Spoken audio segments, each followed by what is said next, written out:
issues with rights approach. Let us see what are the issues with rights-based approach. You can say that rights-based approach is mainly rhetorical. Rhetorical is آپ اس کے بارے میں صرف کہتے ہیں لیکن کرتے ہیں کچھ یا نہیں کرتے. It does not concern itself without it. There is a constant shifting of responsibility. اس سے میری مراد یہ ہے کہ جب آپ نے چیز آرٹیکولیٹ کر دی کہ جیسے فار انسٹنس آپ نے کہہ دیا کہ ملینیم ڈیولپمنٹ گولز میں آپ جو ہے 100% یونیورسل پرائمری ایجوکیشن اچیو کر لیں گے, تو آپ نے کہہ دیا اور آپ نے یہ بھی اپنے کانسٹیٹیوشن میں کہہ دیا پاکستان کے کہ the right to all the children in Pakistan have the right to primary education in Pakistan, لیکن اس کے بارے میں آپ نے کیا کچھ نہیں. اور سو دیر از کون کرے گا, کیسے کرے گا, دیر is shifting of responsibility, provincial کرے فیڈرل کرے, تو اٹس مینلی ریمینس ریٹریکل. سو آپ کہہ دیتے ہو لیکن the processes are not defined. کیسے ہوگا, what are the processes by which those rights will be achieved? If they are not achieved, what will you do? Those processes are left vague in a rights-based approach. Once it articulates certain rights, it just moves away. Then there you have to keep in mind that rights are of two kinds. One kind is the legal right. Legal right تو وہ ہوتا ہے کہ جو کہ government نے اس کو سمجھا کہ ایک لیگل رائٹ ہے اور کوئی کسی بھی چیز کو ڈکلیئر کر دیا ایز اے لیگل رائٹ کہ ایک لیگل رائٹ ہے.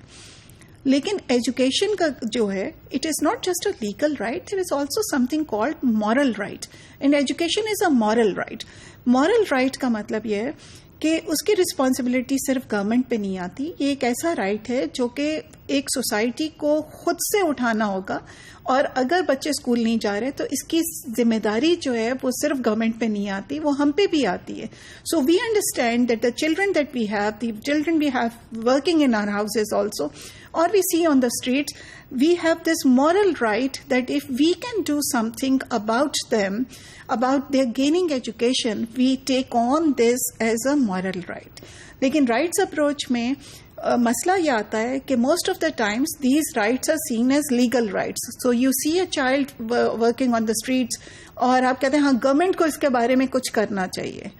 So most often than not, rights are often are translated in legal rights rather than moral rights. So another problem with rights-based approach is that it ignores socio-cultural context. So وہ یہ تو ضرور کہے گی ہاں لڑکیوں کا یہ رائٹ ہے کہ وہ ایجوکیشن حاصل کریں, لیکن اگر there are certain inhibitions in your socio-cultural context, so they will not concern themselves about it.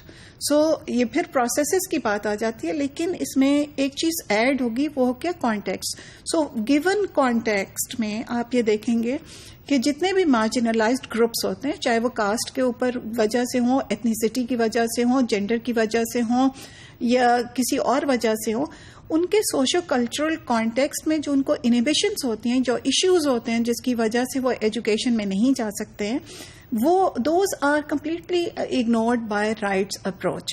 It is simply not concerned with what is there in the socio-cultural context that inhibits people from getting education.